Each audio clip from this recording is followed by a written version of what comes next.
Mark, welcome to Unchained Minds. Thank you very much. Mate. Thank you for coming on. No, pleasure. Big Sorry. clientele. You've got Daniel Dubois, Courtney Black. Did you ever think it would get this big when you first started? Definitely not when we first started. But now, obviously, your ambitions get bigger and bigger. Yeah. Because we've got the bigger office, you start thinking, right, well, let's get more and more people in and let's build it up. But yeah, it's kind of just smashed it, really. I mean, we went from like a handful of clients to like, it's probably 1,200 clients now, something like that, which is a lot of people. You know, you go from being an accountant to owning an accountancy firm. But you start being able to go to the fights, to the boxers, start speaking to interesting clients, you know. Then you start thinking about expanding. It changes your mindset. You'd like a legacy. You'd like the company to go on without you. Whether you sell it and you build a client base that has loads of like sports people and someone comes in and buys it, but you'd like Cube Consultancy to carry on, and then you have built something.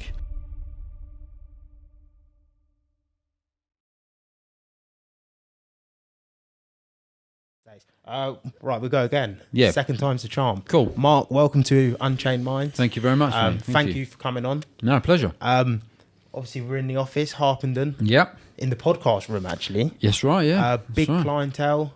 You've got Daniel Dubois, Courtney Black, Jammers on the list. Yeah. I think there's a lot more, because I seen someone was here the other day and they put it on, it was on your story and that. I think they own a catalogue. They own some sort of catalogue. Maybe. Did you ever think it would get this big when you first started? Definitely not when we first started.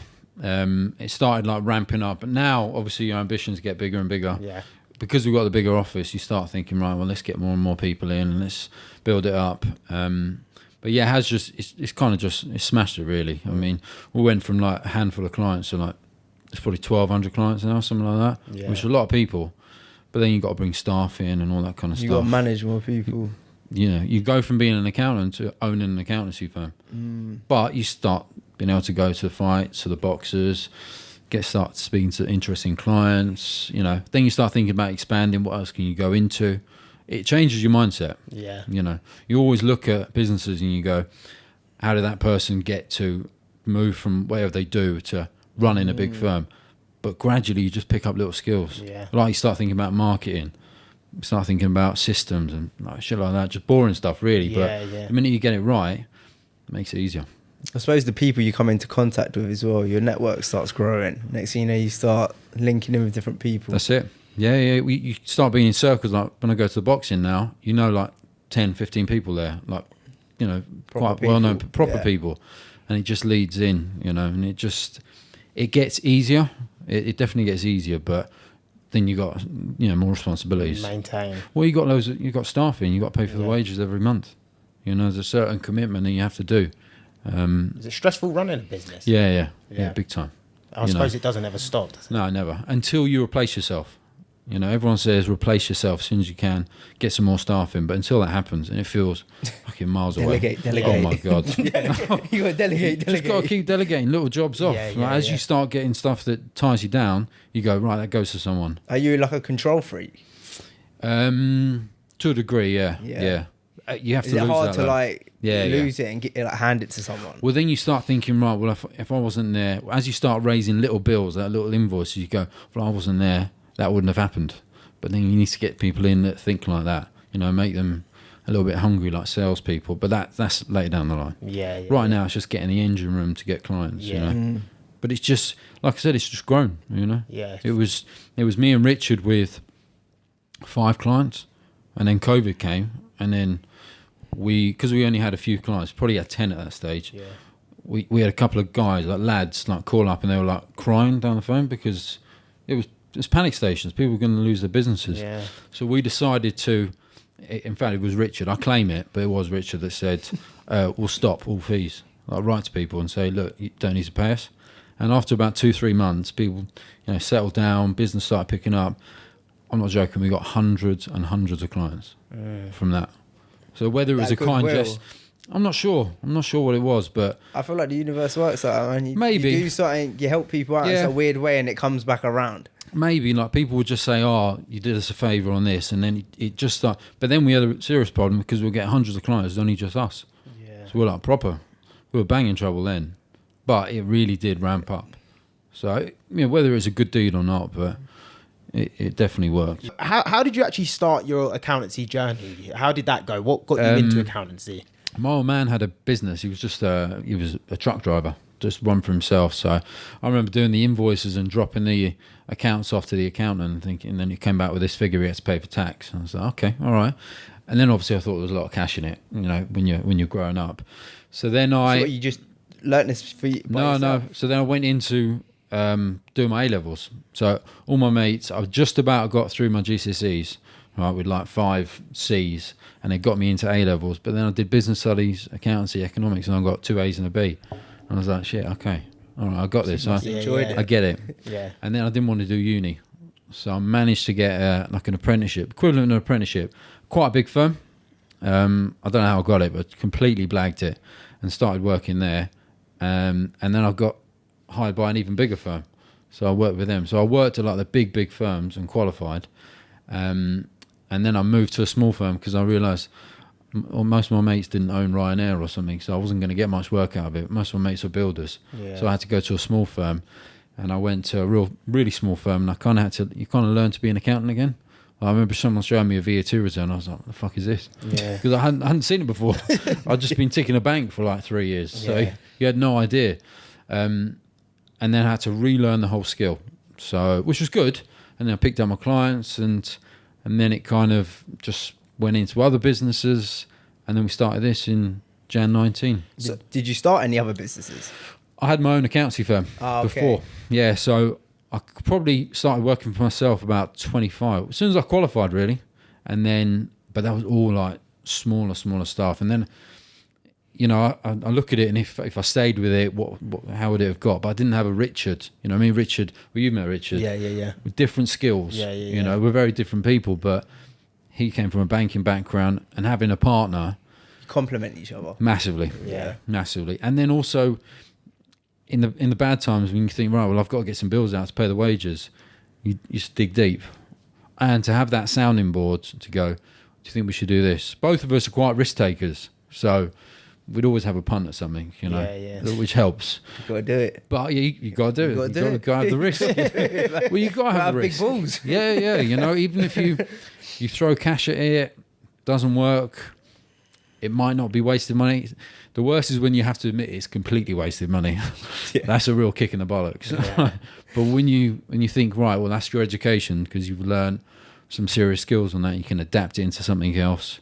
And then the way the business has evolved, we've just gone into different stuff. It's every sector we're in is like, just because a client's come in and we've thought, okay, well, that's a good client, we'll learn about it. Like Courtney in the influencer market. And then you just learn about how that works, how they get paid, app development, and then you're able to speak to someone else, and you kind of sound like a pro. Yeah, you're like very adaptable. You learn in all the new situations. You have to, and then you like business, but imagine having 1,200 different businesses. Some of them same sector, but each person think of their business as quite unique. So you're picking little skills or little businesses that you would never know, and then you adapt it here. I remember little things like someone sent us a birthday card when I was at the gym, and I was like, shit, that's good. So we're sending birthday cards out to clients. It's just little things like that. Making them. It's only little things like that. Making people feel loved. That's it.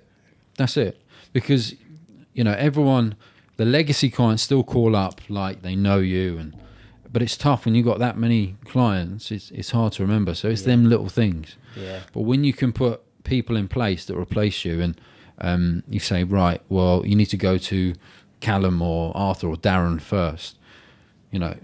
When your phone doesn't ring all the time, you go, "Okay, this is great," because then you're really just dealing with issues and problems.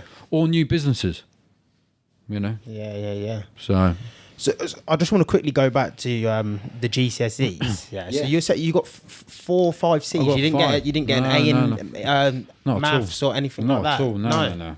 Matt, everyone says when you got an accountant, like the bill comes in, well, split it between 5 people. Get a calculator out, man. Yeah. What are you talking about? Yeah. I love that. Everyone just thinks like that. Everyone's like, you must be shit good at maths. You go, listen, you get a calculator in the exam. So it goes. The exams are hard. Do not get me wrong. Yeah, I've heard the exams are like mega they're hard. brutal. Yeah, brutal. And I wasn't Like Richard's very different from me. Richard could like read a book and just go in and pass it. Yeah. I fucking almost hate people like that. Yeah. I had to seriously graft at these exams. Yeah. And you're not always doing accounts. Like you're talking about management, motivation, all this kind of bollocks that you might never use. But they are proper tough. Like the final exam is like brutal. Yeah, I remember you were telling me before we were speaking here, and you said you had a job offer, but you had to pass the final exam. I'm not sure where you said the job offer was for. I'm not sure. It was America. It was in America. Yeah. And what was the final exam? It's a case study. So study. you get like 50 pages, 30 pages about a month before your exam about a company.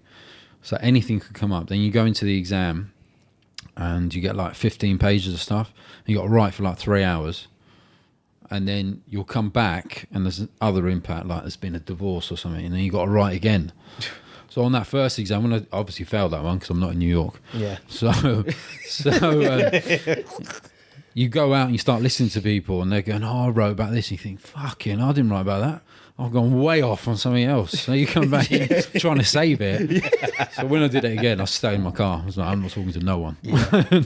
No one's going to lead me down a rabbit hole. And then you passed. But they're proper. What was the actual hard. exam called? It's case study. So chartered, Institute of Chartered Accountants. But what is the route? Yeah. No, it's ICAW.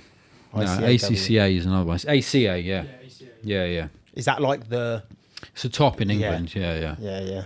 But yeah, they are brutal. Yeah. Did you end up passing it? Yeah. You passed them all. Yeah. Yeah, because you couldn't have your own firm. I would advise anyone...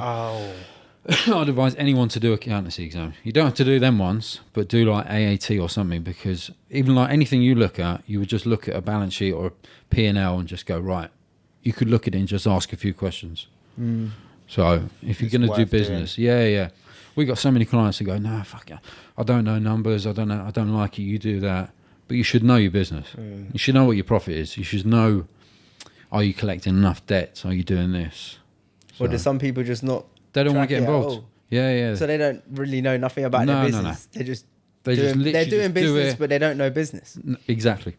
Yeah. I would say probably 20% of clients just go, no, I want nothing to do with it. You just deal with it. But then that's trust in us as well. Yeah, of course. Yeah. But it's a good sign. Pretty mad, isn't it? You'd have thought someone would have wanted to know a little bit of the ins and outs of their business. Yeah, but we're like information people. Yeah. So you'd want to know, like, what's going is on? it I want to see the data. Yeah, there you go. Yeah. Run the charts. But I get it for like other people, like maybe like boxers and stuff like that. They're just getting on what they're getting on. Let me just get on with this. Yeah, but I'm talking about like construction company owners, you know, things like that. Like we would look at things and go, right, I want to know how much you spent, like taking on a marketing person. Yeah. What's that led to? Is it proved to be like cost effective? Yeah. But they don't really look at stuff like that. No. But people are like that. They're making a good living. Yeah. It just works for some people, though. Maybe the less they're doing with that side of stuff, it just works. That's it. Yeah. I mean, people just get like... Hey, if they're winning, aren't they? That's it. I mean, but, I was talking before, you're trying to replace yourself. You're trying to make a living while you're on a golf course or looking after the top 10 clients or traveling around meeting people, you know. To do that, you're going to have to step away from your business. You're going to have to look at it from afar and go, right, well, I haven't been in all month. Has it made money? Yeah. You got to train yourself to do that. Yeah. So, it's a different skill. So what come after sort of the 25? Is that when you went to Panama? What was in between that? I set up my accountancy firm at that stage, which was like real small, mostly like all construction, just my mates at the time, just doing self-assessments. I think there might have been a couple of limited companies, but I didn't even have the software to do it. I didn't even know I knew self-assessments in and out, but I didn't really know the next stage. So just built at that. And then I got a job offer to do like a finance director role. And I was like, yeah, all right, I'll give it a go. So then stayed doing that for a bit. And then I moved abroad, did all that. It was like, you can imagine, like single, flying all over the world. It was cool. It was good. Yeah, it was a good. Yeah, I mean, it was great. Adventurous. It was good. It was graft when I was there, but I was like traveling and stuff, it was cool. And then I met Richard, and then I thought I better grow up. and started this business then in Jan 19. So when you met Richard, that was Panama. That was Panama. What was the kind of how did that come about? Like actually going to Panama, it's quite a random. Like I've only seen Panama off of Prison Break. Like when they escaped through Panama. Yeah, that's how I knew there's about elements Panama. of that. It's Canary Wharf in the jungle. Okay, That's how you pronounce it. You land and you think, okay, what is this place going to be like?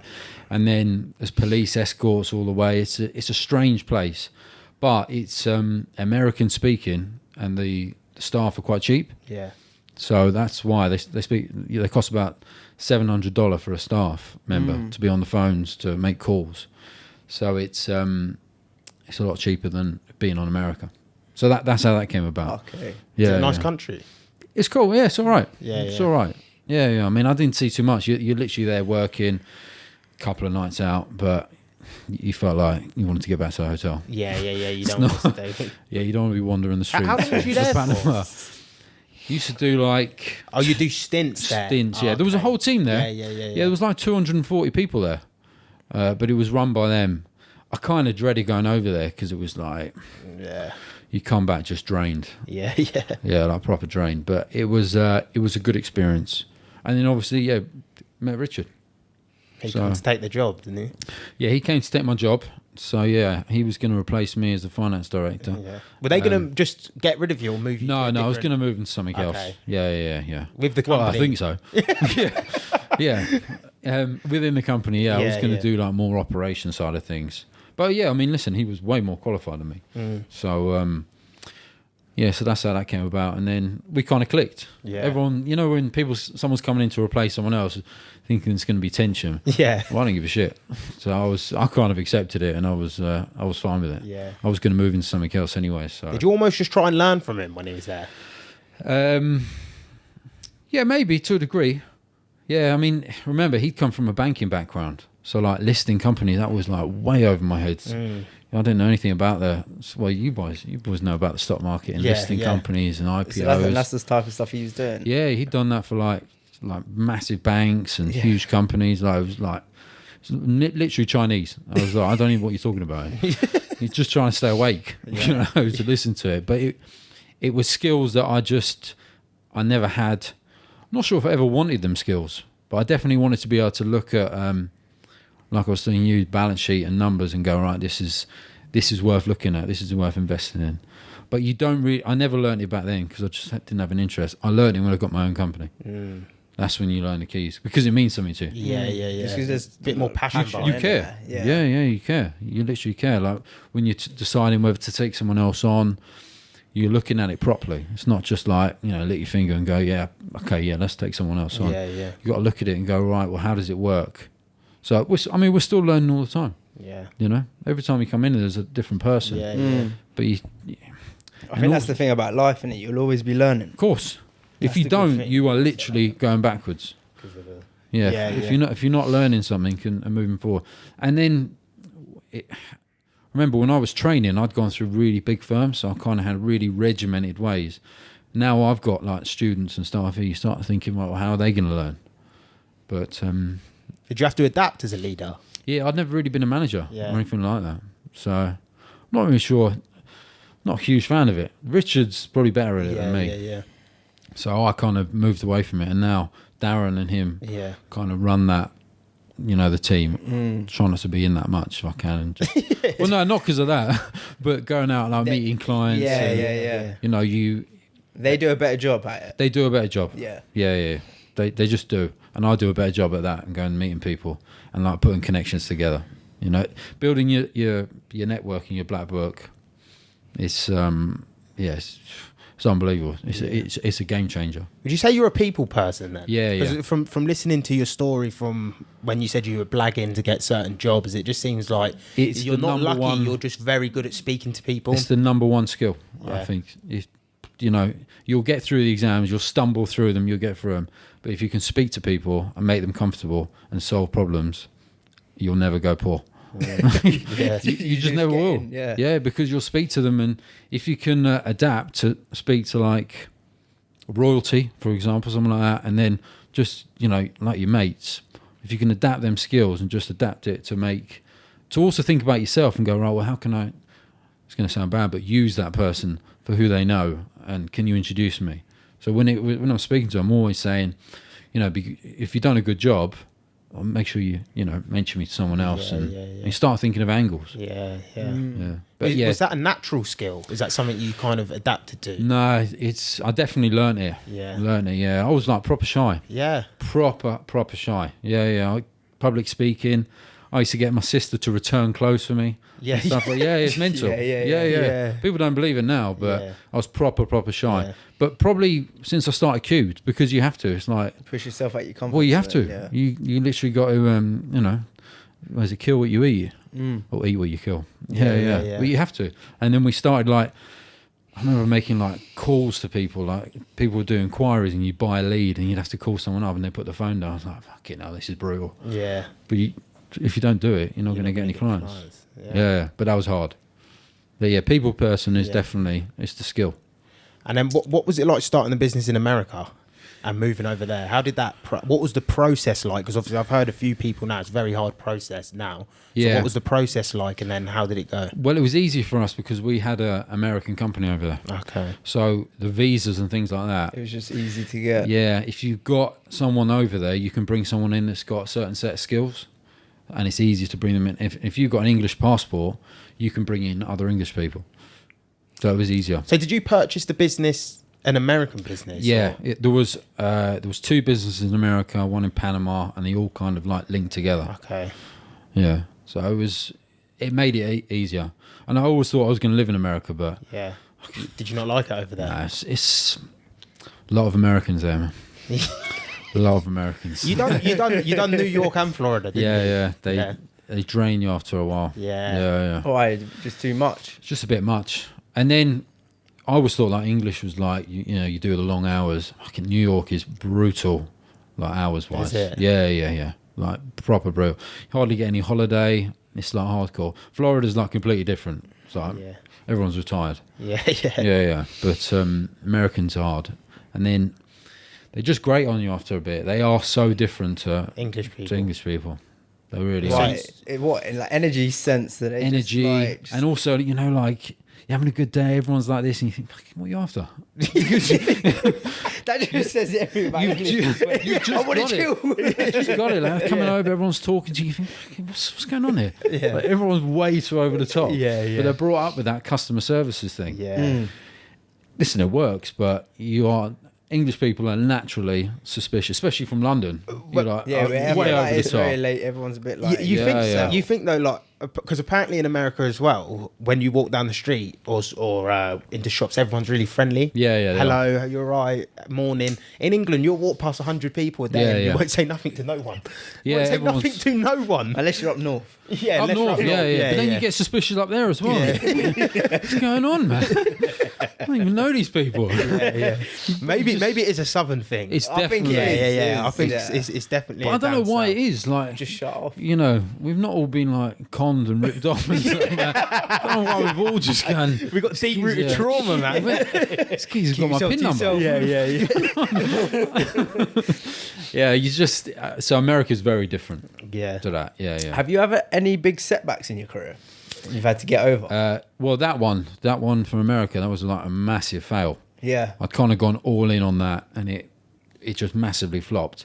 So I kind of had to learn how to be like an accountant again and actually go again, But then you've always got setbacks, like whether it's putting all your eggs in one basket to get a big client, or going off on a tangent, like which I have recently into other clients where you think, right, well, that's going to make loads of cash. When really you should stick to what you know and just get in the clients that you like. We've all done it. You literally this golden carrot over there. You think, right, I can get 1,000 clients over there. It's always that new opportunity. Yeah, You always think, the new opportunity. I know. like, And then this you works. beat yourself up because you think And greedy. I think we're just greed. Humans are just naturally greedy. It's greed, and you think that's easier. Yeah. You think there's Hungry. 1,000 clients over Hungry there. That's or greedy? easy. I don't know. I think there's a fine line. I think there's a fine line. hungry or greedy? I think we're greedy. Yeah, I think yeah, humans it's are greedy. greedy. I think it is greed. I think Because you how have much to. do you need at a certain when it gets to a certain point? Like I'm not talking about. Yeah. I do think it is a skill. It's a skill to know, because it doesn't matter how much money you make. There's always going to be a new opportunity. Always. And you're going to have to learn to say, Always. you have to learn the difference. Is this opportunity actually going to be better than the opportunity that you got? Or can I just carry on working and it's a workout in the long run? It's that forward thinking, forward planning, trying to plan out what's actually going to happen. Well, it's a value to your no as well, to say no to stuff. Because when you change the mentality of like when we started in Jan 19, like you just go yes to everything, just please. Like someone would become a client, you'd almost go, really? You serious? Yeah. But now it's different. And when you change that mentality to look at it and go, well, is that the right client for us? Am I going to have someone out there on that, 2 days a week and it's going to lose money? Yeah. And you just got to say no. But that's a hard switch to get. Yeah, it is. Yeah, you're yeah. So So you're used in the to- process of building and you've built your way up. It's sort of like the natural thing to go, oh, Of course. the new opportunity. Yeah, yeah. And then next thing you know, you get burnt and You spend so You much grovel time on it. back. Yeah, you do. You just spend so much time. And luckily, me and Richard, we follow opportunities and go for it. But when you've wasted like a month on some bullshit, and you go, "Fuck," it does beat you up a little bit. So in what sense, like, is there like an example of how you'd waste time? Because I've always thought as accountancy, like a client would just come in and go, this is this, can you help me with this? And it sort of just works like smoothly, like. No, that does. But then I was looking at a thing. Have you, you guys must know, proprietary trading? Perpetual. Proprietary. No, Proprietary. it's like a I've heard of it. it's like a computer game, really, right? So you pay $500 in, and then this company will give you 500,000 or 100,000. Oh, they're Yeah, like leverage trading. That's it. Yeah, Yeah, it's called yeah, yeah, proprietary yeah. trading. Yeah. Leverage. That's what we've lost a bit of money on some leverage. Oh right, fine. Yeah, So big balls. Greedy. But this one, it's like a computer game. So you have to meet challenges. You have to get 7% a day. Oh, so I know they're a trading firm. That's it. They get you like invested, didn't they? You got to Correct. meet a certain. So if you pass them target, challenges, they'll give you 100,000 of real cash. So you're using their money to trade with. Yeah. And you get Adverts 20%. come up, yeah. So we got one of the biggest clients of that. Is a client of ours. So then I started thinking, right, well, everyone that comes on trading, they're going to need accountancy services, right? So, as you'd imagine, I was thinking, right, well, I'll just piggyback. Spent ages, but didn't realise that the appetite for people that thought, I've made a little bit of trading, I'm not fucking declaring this. Yeah. That was what overwhelmed it. I was thinking I could make them really legit for like £100, but like big volume of numbers, and they had no intentions of being legit. So once I worked that balance out, You sort of have to back I off. was like, but I'd wasted a lot of time in it and development and how I thought it was going to work. And when your mind goes, oh, it's going to be so smooth. Like when they get the payout, I'll just take a little bit here, and then they might not even need a tax return. But, I feel like sometimes you have to go through the process as well. of course, then I could Also look. question when something's going so smoothly. Yeah. You probably should question it. But now I've thought about that same model and thought, right, well, how can I put it into other things? So we're getting like Amazon customers and stuff like that. So it hasn't been wasted time. Yeah. You just had to adapt it.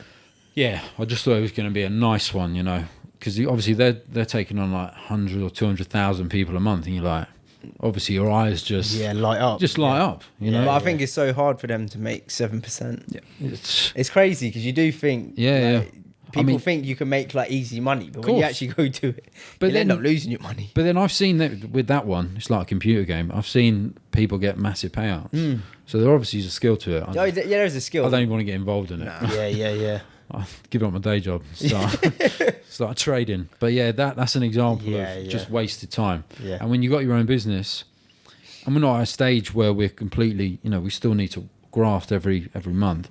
To waste time on that, you think, well, I could have been getting some new clients, or I could have been down at the gym or the boxing gym or meeting people or whatever. So does that kind of annoys you a little bit. Yeah, where the wasted time. Yeah, it is a waste of time. I mean, everyone talks about wasted time, but when you do completely waste your time on something, it's just, It is. It's sometimes so funny. Sometimes it's just in plain sight. You have to just double down what you're good at.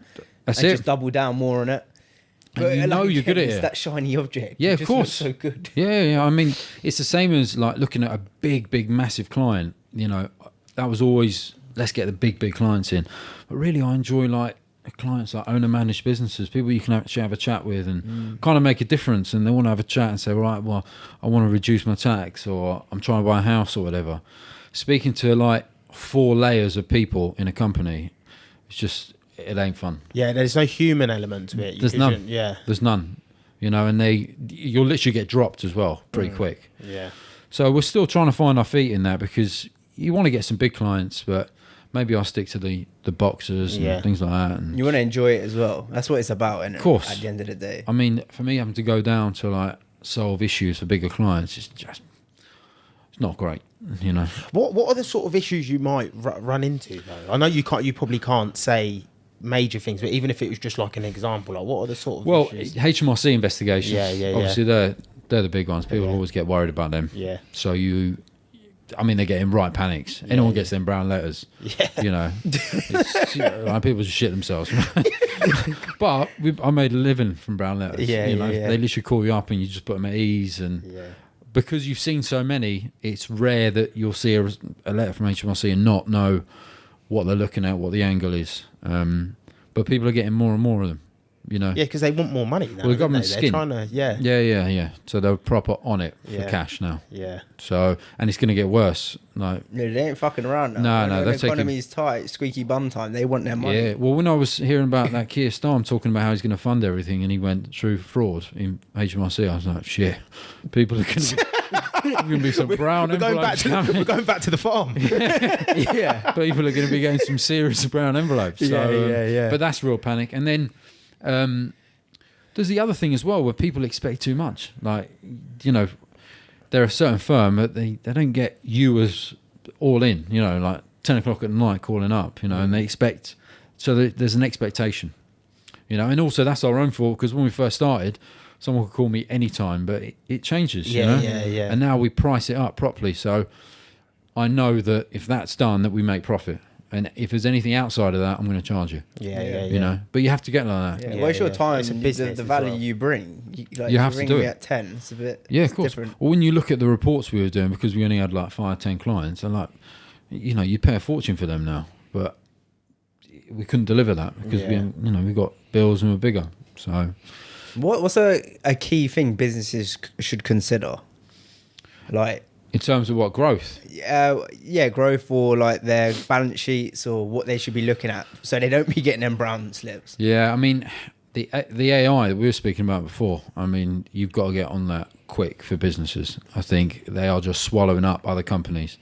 And the other thing with the balance sheet is you just got to look at it and look at your accounts and do not go over the top. The amount of companies that just spend beyond their means. You know, I get it. It's, you know, big balls and risk and getting into. I do get it, but I don't get it. People think they've got that client, right? And they've got it one way, and they think if I throw 10 times that money at something else, true, yeah. I'll get 10 times that client. But that's not how it works. So that's the main thing. So would you advise them on that, or do they have a business manager or something, or do you Depends if sort they're of paying help? off. Yeah. So you're like accountant, advisor. Yeah, we do all that. Yeah. You're So all in house. We price it up and House money. Yeah. Well, we price it up and look at it and go, right, well, that's what you're paying for. We'll do the accounts, the VAT and stuff like that. But then if you pay for like a review, we'll look at it and go, maybe you should be doing this. More often than not, when we look at stuff, we'll always go, You give them like a hint. Yeah. You should be doing this, because we like our clients. You know, we wouldn't have them. We're in that stage now where if we didn't like them, you could get rid of them. You know, you could ask them to leave or not be a client, because you don't want to be not working with people you don't. You know, that's just a drain. It's just a drain. Like dickheads on the phone. You know, it's a dickhead calling. You go, oh my god, I have to answer this. But you know, we don't have to do that anymore. Luckily. Yeah. But yeah, I mean, and we spoke about it before, everyone should know how to look at their company. Basic information. Just basic information. You know, the amount of times where you'll go, well, you know, you spent like £1 million on marketing, and they go, that can't be right. Fuck it, well, it is. There it is. Yeah, do some people not look at their accounts often? Will they just do it quarterly? Like, is that how they work? The worst is like or VAT. They just see money and they're just like, the money's there, and we just move. Well, VAT, obviously, you're just holding on to it for HMRC. But everyone just thinks of it as their own, and you get to the court and you go, it's even happened to me. When you run that button, you click at it and you go, that can't be right. No way. But it's like, it always gets you. Because once it's in your bank, people go, that's mine. Yeah. No one's getting that. But you are just holding on to it. Yeah. So yeah, that's the biggest one. Then you got to make them calls. So the worst thing is, like, we've had it a few occasions when you're calling someone up and say, oh, VAT's due tomorrow, 120 grand. You know?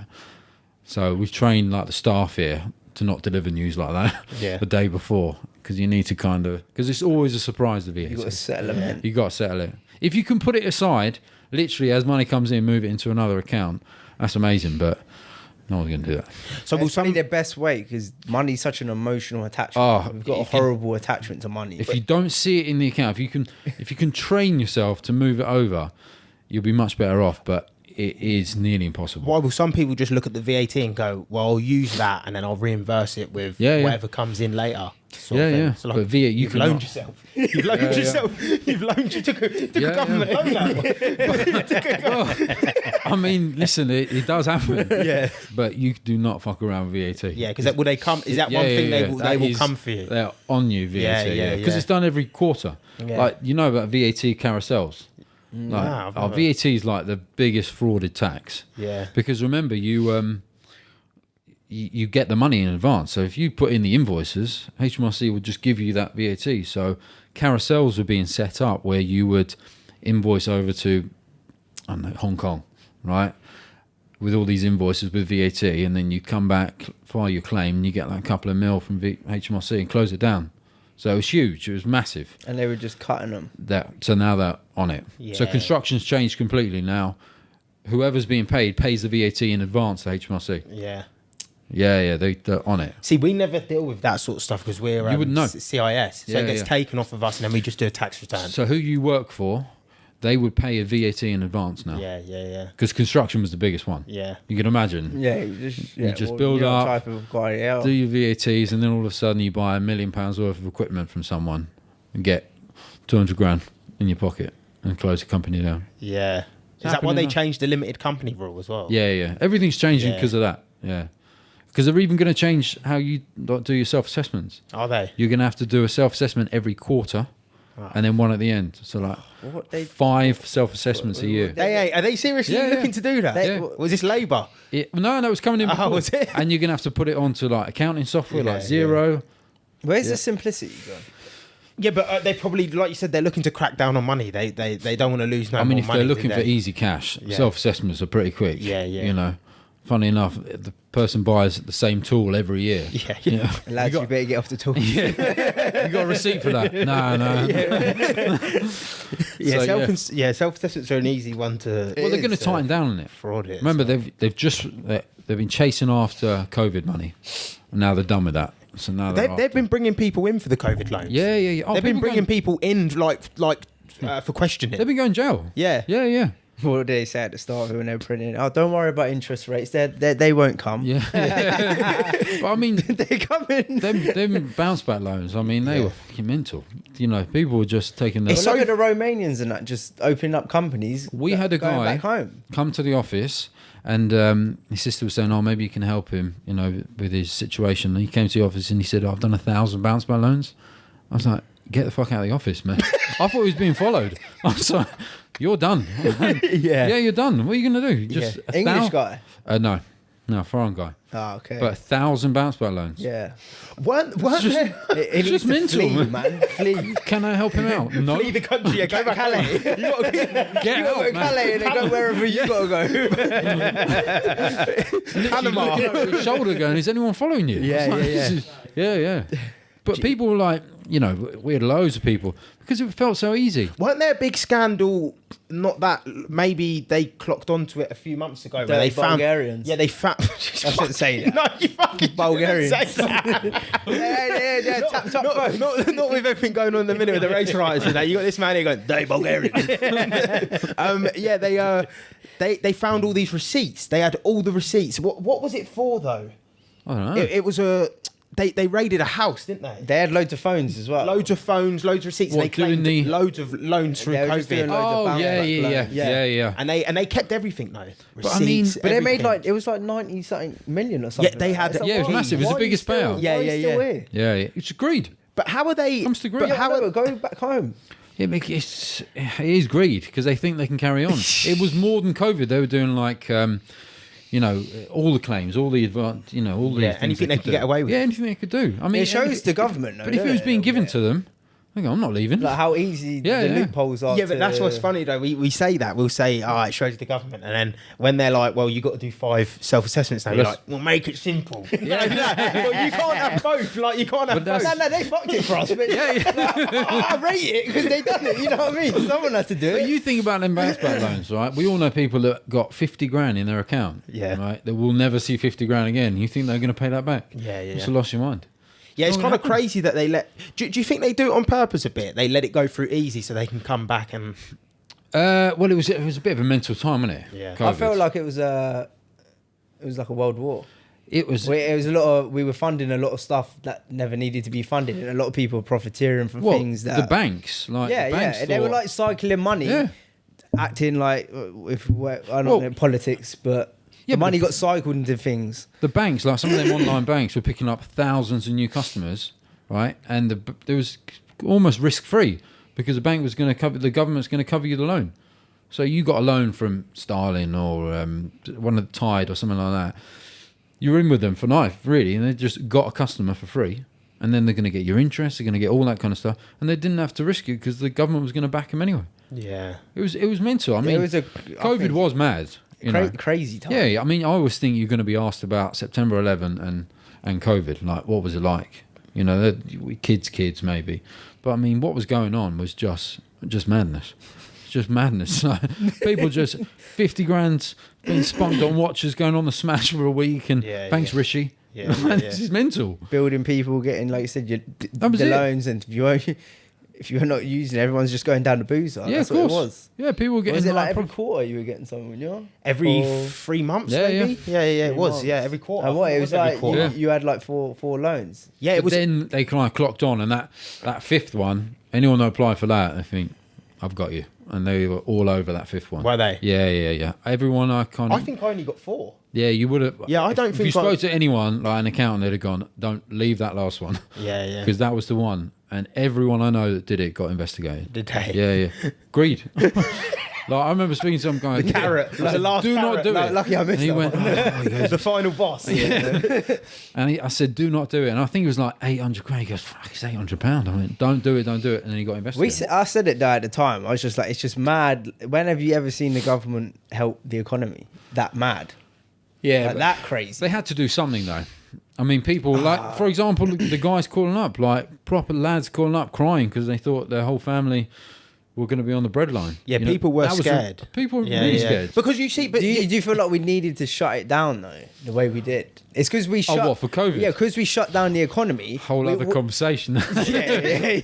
Man's trying to get his business shut down. There'll be people out here protesting. We're in Harpenden. Union Jack. Union Jack. It's a different topic. Listen, it was a different, whether we shut down. I worked kind of throughout because it was just me and Richard, but it was a strange time. I mean, you think about it now, and you think I was queuing for bread. What the fuck? What? Was I mental? Like someone's going to ask me in years to come. You're queuing for bread? Yeah, single file. Yeah. Look, I wasn't allowed. 1 meter. Yeah. You had to have 1 meter. I remember my missus had to go like 5 people in front, so I wasn't associated with her. Yeah. So I could meet her in Sainsbury's to go. You know what it is? 1 eat. It sounds crazy. I actually forget how crazy it was. It's mental. I forget how mental. Toilet roll. Yeah. You see 2 toilet rolls, you think, fucking, someone's going to kill me here. Why? I've never got in water. I've never got the toilet roll one. Oh yeah, I never got the toilet roll. I remember one. tannoys. There's so many other things you could do to wash your bum if you didn't have toilet roll. Like, it's not a necessity to. And do you know what the funniest thing was though? So that all happened, and it was like I felt like it was a bit of a got ya. The government were like, got ya, line up, do this. But the worst one was the petrol.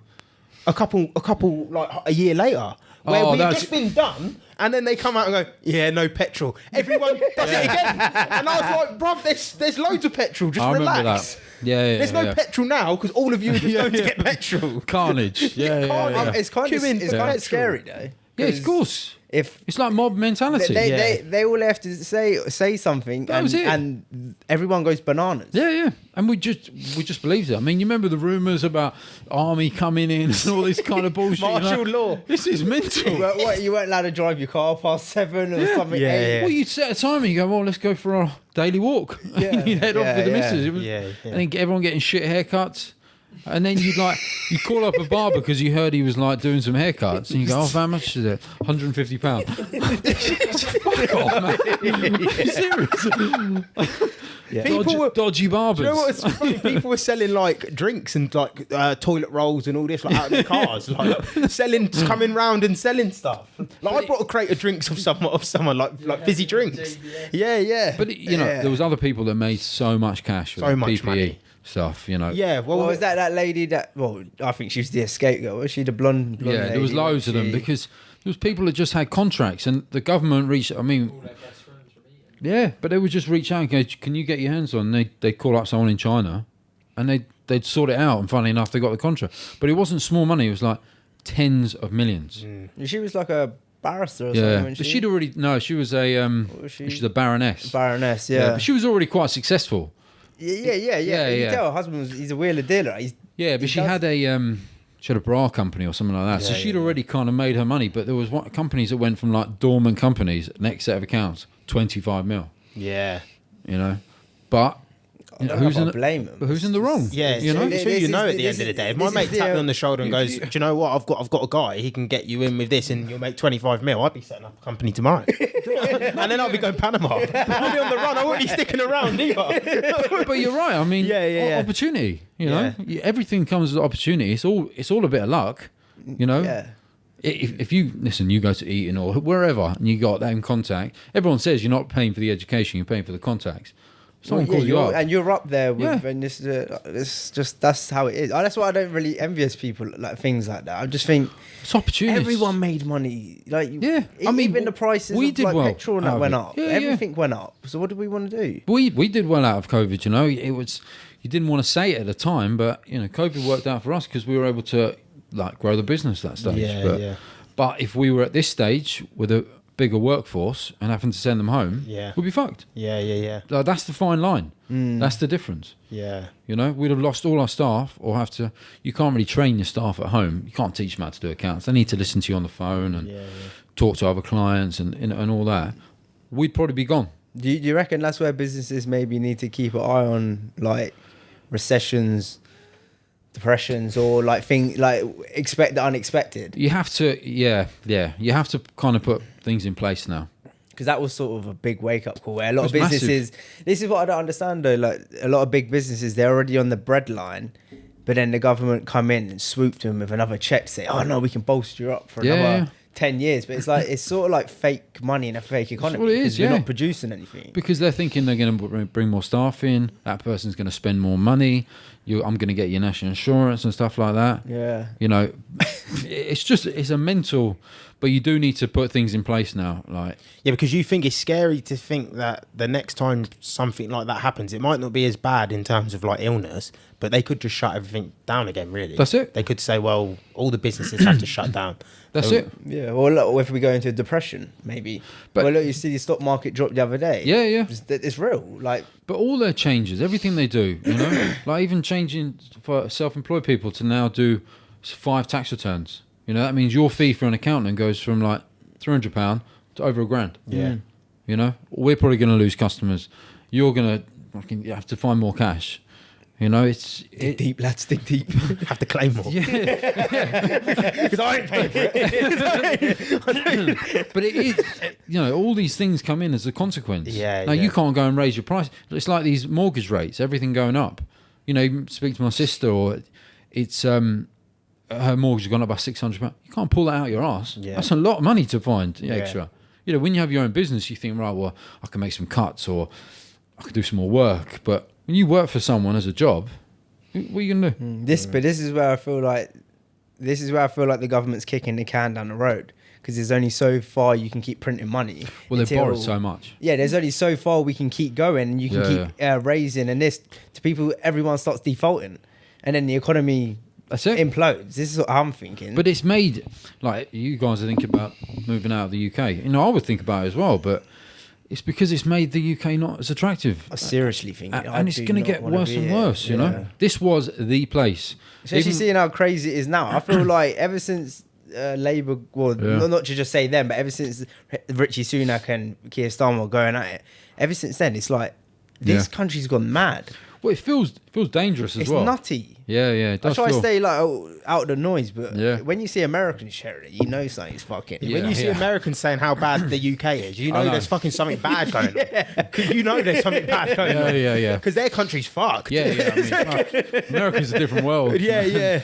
And they're saying our country's bad, and Elon Musk is arguing with Keir Starmer, and it's like, what the fuck is going on? If this was a reality TV show, like, It's a Black Mirror episode. Yeah. I mean, I'm not sure if it can recover. I don't know. what, England? Yeah, I'm not sure. Yeah, I feel like we've had our day, haven't we? Listen, it's a small island, you know. We were a superpower once. Yeah. And now it's just sort of like declining. There's certain things that UK will always be pretty, like financial services, we're probably still the biggest. Yeah, 100%. Yeah, for stuff like that. But, you know, you're paying too much tax. The people are going to break. Like, what was it? I think 1,200 millionaires left the UK to move to Dubai. Yeah. That's just one location. That's Dubai, you know, because you're going to break people. The minute you start hitting them with half their money gone, you go, fuck you. And again, that's where like there's no growth in the economy. That's here. it. It's like it's not thriving no more. Everyone wants to move out. They make their money and then they go. That's it. So It's tough. It's tough, and you're trying to sell to people and trying to get clients on board, but you know they're getting squeezed, and because if all the big businesses and the millionaires just move out, then who's left for them to tax? They're going to just go for the regular people. that's it. And then it's That's it. Yeah, but again, this is what they say. This is you're just short squeezing the economy. You're just fucking because you're wanting them to pop, and then we can't come back. But it's so easy to move now, right? You know, back in the day, it wasn't that easy. You had to get all these visas. I mean, you could be in Dubai, you know, next month. Yeah, You could literally go. You could be over there. You know, there's other countries like Australia with visas and things, but you can move now. You got choices, and people are looking at England going, right, well, it's costing me more. I can't get a house. My kids are going to get beat up on the way to school. You know, yeah. You know, fucking true. Yeah, It's not safe. You can't wear a watch in London. No, can't have nice things. You can't have- Well, I mean, that watch thing, I heard someone that, you know, didn't even ask for it, they just cut his hand off. Yeah, for a this watch. is- You yeah, go, fucking just ask the man for Yeah, the watch, this man. is the problem. Like, I would just give you the watch. Yeah, if but- you just said, give me your watch, I'd give you the watch because it's not worth it. 15 grand's not worth your arm, innit? But that's when you think that this country's completely fucked. Because Yeah. if they're just not even talking, they're just going, fuck it, I'll just chop the hand off. But again, like, that's what, if you want to get nitty gritty with the numbers, like for the tax you're paying and for everything you're paying, it's not worth it. Of course. Because it's a risk. You're still course. looking over. We've got third world problems. Yeah. It's dangerous. I mean, you go down to the hospitals and all the rest of it, it's just massive queues and people are getting smashed for tax. You know, it's... It's big rant all day on this, man. It's not good when you're saying, when a man of your caliber is saying, yeah, don't think it'll recover. Fill me with confidence. I just can't. We got I big problemos. I can't see how it can because Yeah. unless they start reducing company tax and then bigger companies come over here again. They have to make it more appealing for people It's to got to want be to be here. lucrative, isn't it? Yeah. It's I mean, not. 19% tax when it was 90 back to tax, corporation tax, right? It was quite cheap, so people would have companies. Now they might not be here, they might be abroad, but they still had a company here, and that made money, you know. But when they start rising it and they keep thinking about increasing it even more, you go, okay, no, I don't know how you're gonna get out of that, you know. And because they make it so easy to operate abroad from your computer, you know. Yeah, the landscape's changed for stuff like that. That's it. Going abroad is easy. Has anything changed with business tax now Labour's in government? Not yet. Not yet. It will do though. Have you heard of any changes they're looking to put in place? They're going to change capital allowances. I mean, the worry is that they tax you on your own house. Yeah. You know, there's talk of that. In what sense? So No way. whenever you live in your own house, whether it went from like up or down, whatever, you didn't pay tax. Yeah. It's your principal private residency. Yeah. They're talking about So you just live in there, not that you've sold it, just live in there. No. When you sell it. When you sell it. Okay. So when you sell it and move, they're going to try and tax you. So like a on capital your gains own- tax. Yeah. So if your house goes up 100 grand, you're going to pay tax on that. Yeah. Which is shocking, really. What the fuck are we doing? Yeah. I'm not I mean, even- I don't know if it's going to come in, but that's what they're talking about. If there's talks about that, that Yeah. is nuts. Mental, right? Well, Well, that's as where, a population of people, like people already struggling. of course. How do you grow Yeah. in this environment? Well, you think, right? All our parents, right, is buy your house, yeah? It's They drummed always into say you. It's that. old money. It's old people. Oh, thing. man. Granddad. It's old people. Buy a thing. house. Yeah, save money in the bank. Granddad, it ain't working. It ain't working. They're Inflation's constant. swallowing us. Right, parents are on you. Have to get a house. Bricks, and they'll never go down. Yeah. You go, what if they go up? I'm fucked. Yeah, bricks and mortar. Yeah. Someone said it to me the other day on site. Bricks and mortar. He's like, you never can go wrong. I was just like, oh, That's it. I mean, Yeah. you know, but it is a place like Harpen and a place like that, it does go up. But if Yeah. you're going to start getting taxed on that, you know, that's your house, right? You do your house up, you put an extension on, and then you get smashed on the tax. Yeah, now for maybe going up. it's not really a good. It's definitely not a good investment now. that's what I mean. You're looking at it as an investment. You're sort of thinking, fucking hell. It's No, like, owning second we're- property is gone in the UK. Yeah. They will absolutely, they do not want you to do that. Yeah, you get massively taxed. Well, on I it. think- Why do they want the people to be so like? Because they want people to have houses. They don't want someone to have 4 or 5. Yeah. What's happening is we're becoming socialist here. Are we To a like degree. sort of? I'm not To- saying that, like, obviously it works in China and that, because Chinese people obviously ain't mad. But they're thinking- are we changing into like a socialist society? Yeah, I mean they're thinking that people can't get on the ladder, so if someone can't have 3 or 4 houses, that person could, you know, that could go to someone else. But that's Because I know in France you have to earn a certain amount of money for you to qualify for a certain bedroom house or something. yeah, something like that. Yeah. France is like it's brutal tax. Over Yeah, there. yeah, it's brutal. No one moves to France. No. No, they're all coming here. Yeah. They don't. But you know, it's a strange. We're in maybe really this strange is- times. Yeah. Maybe this is signs of the times of throughout history. Like this, you always had different places that have been the hub of places. Yeah. Like Dubai and obviously the Middle East at the minute is thriving. While over here we're sort of Yeah. declining. But it kind of had to happen because we borrowed so much around that COVID, so something was going to break. We borrowed more than World War One and World War Two combined. I know. I mean, you think about that. And in them, how many people did we lose? How many people died in them? And we borrowed all that. You know. Well, remember they made that massive hospital and they only used 100 beds, and I think it cost Yeah. like 120 million, and we used 100 beds. I mean, it's just monster numbers. But then if you get these government contracts, so we're talking about the PPE, with people working on the it's a HS2. Yeah. Oh my god, man, they were milking the life out Yeah, of it. I drove past the HS2 bit. Yeah, that. Look how much course. money you just The other day, and it wasted. was- And what, they've scrapped the whole thing now. I It's seen all people done. still working on there the other but day. though. it's going to go to Birmingham, I think, and not above. Yeah. But I mean, that's gone.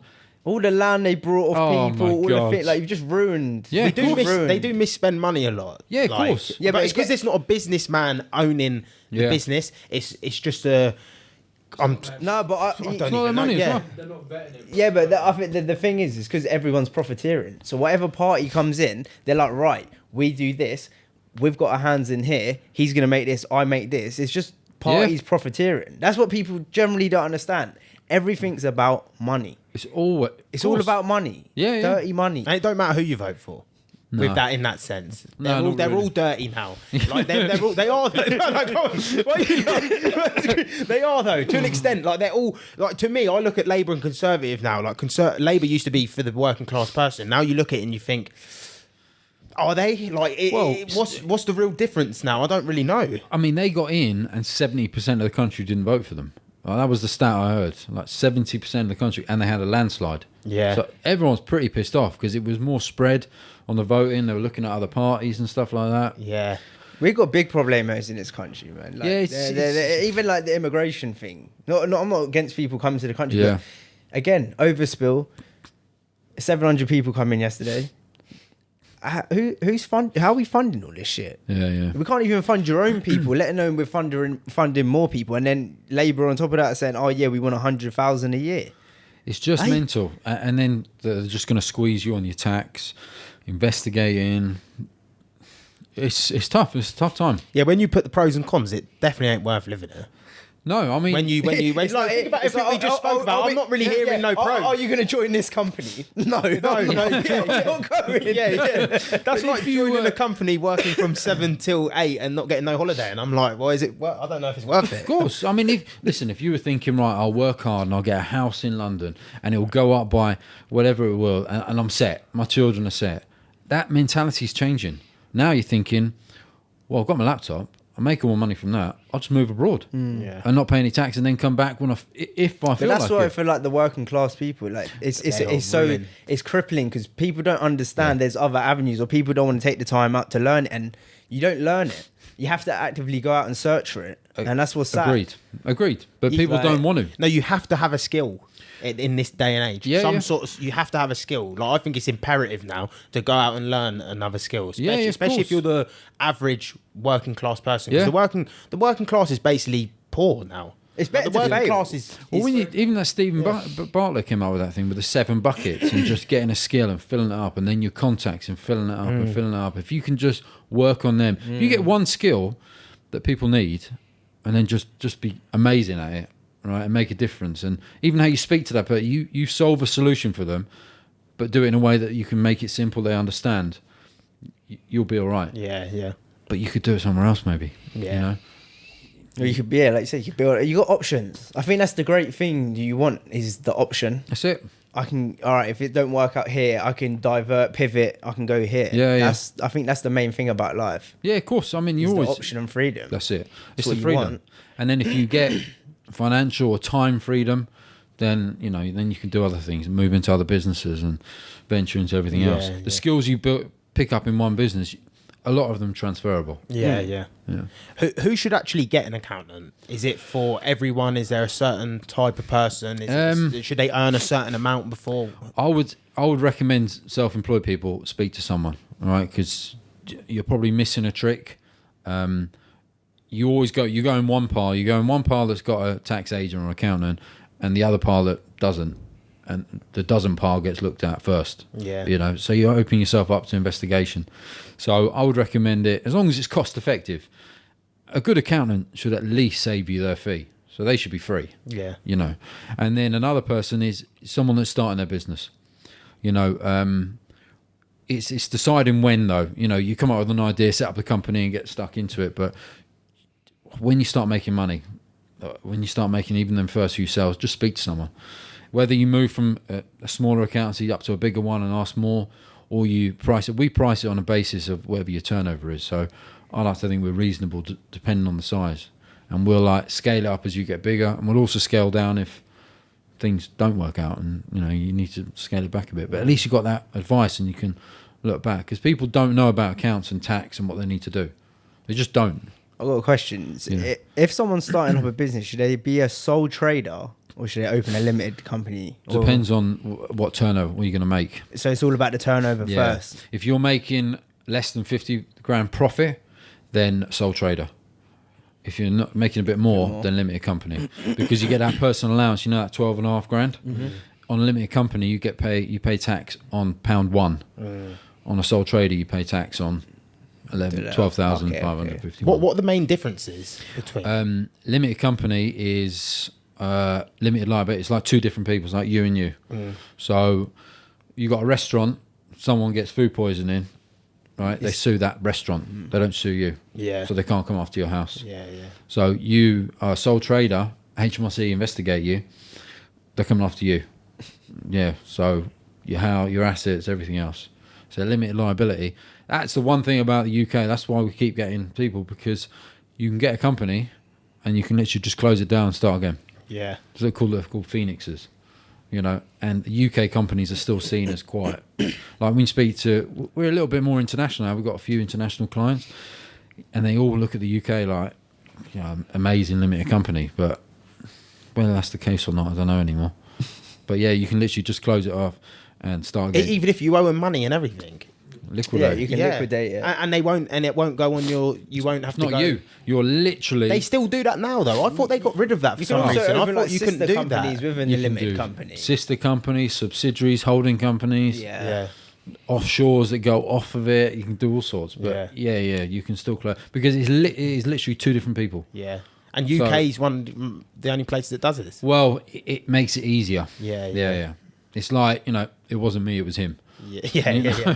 Pass the buck. Yeah. Literally. So you can close it down and start again. There's one big pro. Yeah, that's a pro. But so people doing that with the limited companies for the bounce back. Yeah. They were like setting them up, getting the bounce back loans. Yeah. But you can't liquidate them. Government won't let you close them down. Did people realise that at the time? No.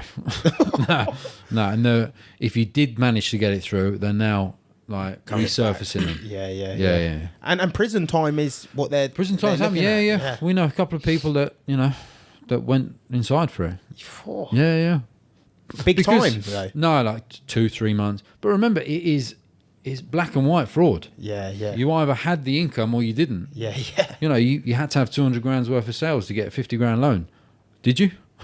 It's pretty easy to check. Yeah. So there was no like, I was needing. I was just a couple of grand short. Just guilty. Yeah. And that was it. And you were just tarnished with that brush. And they were getting smashed on fines, and so it did come back. So everyone that was sending you photos of buying a new watch or a car, extension on the house. And now their house is getting taxed. Yeah. They've got to pay back the bounce back. You don't get too many photos now. Nah. Funny enough. And then onto a big one, taxing crypto assets. Yeah. We spoke about it a little bit at the start. What goes into taxing crypto assets? You said something to me that I didn't realise, that as soon as a trade gets closed, even into USDT or a stable coin, that is a taxable transaction. Taxable event. Yeah. So at the end of the year, they got software now that you'll plug in your wallets to, like Coinly is the one they use, and it will literally just spit out a number of all your transactions. Yeah. It's quite a scary way. For And that. what about swapping from like a coin to coin? Still, if you've made different coin? to a different coin. Is it only if it goes into a stable coin? No. Even if a swap coin. Any to coin. sort of gain. Yeah, that's taxable, and then you put that on your tax return. So how are they looking into, even with wallets and everything like that? They can still, or is this just on exchanges? They're looking into it when you put it on your tax return. Yeah. Oh, okay. Yeah. Oh, okay. Well, as in they don't, but they don't. No, they don't know who has crypto. Yes. There is more like cracking now. Yeah, Obviously, remember it takes a few seconds to log in because it's working out where you are. Yeah. If you make a $5,000 deposit, they'll report it to HMRC. Same as eBay now. If you make $1,000, they'll report you to HMRC. They're doing it with Make sure you use a VPN. one of these like Depop. They're doing it with like Depop and that. Yeah. All of them now. Yeah. If you earn £1,000, they will report you tax. to HMRC. Yeah. And then you'll get a letter. HMNC are coming in hot. Yeah. Eventually, they'll plug straight into your bank. Yeah. Right. So they'll look at your tax return and go, "All right, he's put in 22 grand sales. Well, I can his account total is 100. What's going on here?" We're basically associates. Yeah, and you go, bosh, right, investigation. Because it's easy. Yeah. HMRC investigators were getting paid on what they could get back, but people were like that changed because it was like a bit brutal. Yeah. Because they were like more as salespeople. Yeah. They were gunning for you. Yeah. But now they've just got a number of cases, so they just kind of work through. Not to say they go easy, but it's changed. Because they were brutal because they knew they were getting money out of it. So yeah. Do you have to deal with much more crypto clients now it's got bigger? More and more. Yeah. And normal businesses that are accepting crypto for invoices. Yeah. Like that is becoming more and more popular. Yeah. Like we've got watch companies now that will accept crypto from customers. We've got loads of customers now that are now. Yeah, it's getting bigger. So much so that we might even have to have a wallet ourselves to receive and offer that as a service. Yeah, you should. Because people have got so much crypto. Yeah. What would be the benefit of accepting crypto though? Oh yeah, no, I don't need it answered. Yeah. I get it. Yeah, I get it. No, I didn't think. Yeah. Trying to indict the man. I'm moving like BBC News, man. Piers Morgan. I'm trying to throw the man down. Leading me into as soon as I said the question, I was like, yeah, I got it. But also because you can accept it, more customers, and it also makes it look like you understand crypto more. Yeah. But there's still, we put on our, It's the future. but we put on our website that we do crypto tax returns, and one bank wouldn't give us a bank account because it was on our website. because they said no, nothing to do with crypto. I said we're declaring people's tax. Yeah, it's crazy because through just after COVID, when everyone was putting all their money into crypto, Yeah. and NatWest were just like, boom, no That's it. more. You can't send money to Binance. You can't send money to That's this. it. And I'm thinking, this is my money though. Most of the banks are still like that. Yeah, yeah. Revolut's not a they bad can't. one. Yeah, Yeah, but it's big charges using it. yeah. But what are you gonna They do? don't want you. They don't want you owning it. No, of course not. No. It's, But I mean, for us to it's a new be sector. doing the right thing, declaring someone's tax on gains on crypto, and they went, no, they wouldn't give us an account. Nah. It's mental. Yeah. I mean, maybe they're scared of it. I don't know. I don't know, I but- feel like they don't understand it. I feel like there's so many layers to it that Yeah. they're still trying to wrap their head around it. Because the problem is, you can do so much with crypto. You course. can move, you can hide, you can take it, you can move Well- it. Like they don't. They're like. The only thing they're cracking down is like exchanges, sort of. Yeah. They can't do the cold wallets because they're like, well, who's who? But they still think of it. It's still got that criminal element, you know. It's crazy though, because I know. everything's on data. I know, Like, but it's the mentality of even another generation. Of like, if I'm supposed to my parents about Yeah. crypto, they probably think it was like. but like you know, HSBC yeah. the other like 3 months ago, got done with like 150 grand taken out of people's banks. Got done with something. really? Yeah, Definitely. 100%. HSBC. I'll get it up on the thingy. HSBC yeah. moving money around, taking it from people's banks. People complaining about it. Fact check that one. See? Again, I can't be giving but out fake again, news out here. Yeah. no, I swear, No, it was but HSBC. HSBC, They're a big yeah, company. I but know Monzo were doing weird stuff like A lot that, of but the there's banks no. Well, HSBC got them big trouble. They were the ones that they whole 'cause phrase they had too big to fail. They ended up Yeah. having to pay a fine. They had to pay a fine back for it. But they got so much cash, you know. But yeah, but again, it's like they're taking money to I know. move money to move. Like we're just in a massive business. Yeah. I mean, you have to adapt to crypto. You're going to have to accept it. It's Do you gonna- think the governments will adapt to it eventually? they Do you have think to. it will just pass away? No, I Like, think they pass have off? to. We were saying before. I think it's just too big now. Yeah, it was HSBC. HSBC. I don't yeah. think your money's safe in the bank. H- yeah? Marks and Spencer. And if we go off of like countries like, I tell you why crypto works. We don't see it here because we're babied by our government. When you got governments like Paraguay, Uruguay's, the companies Ecuador that does it as well. doesn't yeah, it? Ecuador, the countries that inflation's so bad that you have your money in a bank, and like Yemen had it, and they just Yeah. shut off all their banks. You've got no money. Well, crypto saves you now because you can have your own keys. Yeah. You can own your own crypto. The government can't come to you no more. And this is again, we're in an economic shift, and we're in I think it's a decentralized way of how we're moving in economics. We're going from a whole shift where you can't be controlled. Yeah, it scares people. It genuinely does scare people. That's just how I look at it. That's why I feel like you'd be stupid not to own it. You'd be stupid not to try understand it anyway. You need to understand And it. I think for the common person, if you can try to understand it, it can make your life a lot better. Yeah. Because it's the compound interest. It works Yeah, over yeah. time. Again, that's the whole point of investing is you invest now for later. It's a pension. You Yeah. just keep doing it, understand it, work with it, and your money will grow. Obviously, you've got a lot of bullshit, but try and course, learn yeah. the right way. Well, there's a lot of scams and stuff out there, but if you can put the effort in, there's a new generation coming like you guys coming through. Well, even like hedge funds. Yeah. Hedge funds, for example, like, yeah, your bank can do hedge funds and do the investing into stocks and shares, but why can't you learn it yourself? Yeah, of course. But the problem is people don't want to take the time because it's so easy. It's a mentality. Yeah, Yeah, if yeah. you can do it. But then you got people that are just unbelievably rich that go, right, well, I'll just give them 10 mil. Yeah, yeah, And they yeah. go, I can guarantee you 7% return. And that's enough for them, Yeah, yeah. you know? Because they also don't have the self-control to not go all in on something. Do you know on what's crypto, funny about you the pensions as well? It's like for the average, obviously for the millionaire, if they can do that, fair enough. But for Yeah. the average person who's on a pension, they would. I've had conversations with people and they'll say, "Oh, it's too risky. It's too risky. Doing Yeah. stocks shares is too risky." And I'm like, "But if the market crashes anyway, your I know. pension is getting cut by 20% because all they're doing is investing your money into the stocks." It's mentality. It's mentality. You're just talking they're about doing the same houses. thing. You have to have a Well, house. like, you have to have a pension. It's crazy, but like, even 2008, the pound dropped 20%. So you just lost 20% on Yeah, the that pound. was huge. Yeah. Yeah, I mean, that was a complete game changer, 2008. Yeah, Yeah. is that like, I don't know.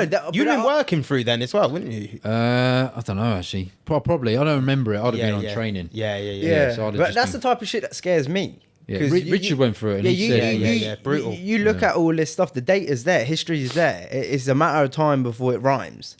So you try learn. Try Yeah. get involved in something. Try find a way. But it's mentality, people. It is. Yeah, I mean, you're set by your parents, you know, in your ear, you know, or if you're around mates, like you know, you guys have got it yourself, but if your mates aren't interested in it, what are you going to do? Start a conversation about crypto? Yeah, I don't give a shit. People don't want to hear it. They don't care. Because I'm down the hole. Yeah. And that's what I can speak about, you know what I mean?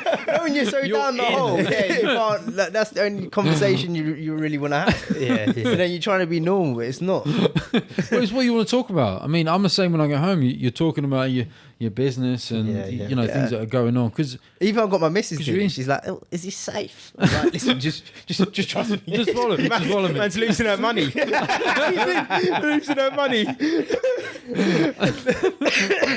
Nah, I've made a good money, man. You can make good money with it. The advisor. Which is over crazy there. because people can't believe it. She don't believe it sometimes either. But it's because they don't understand it.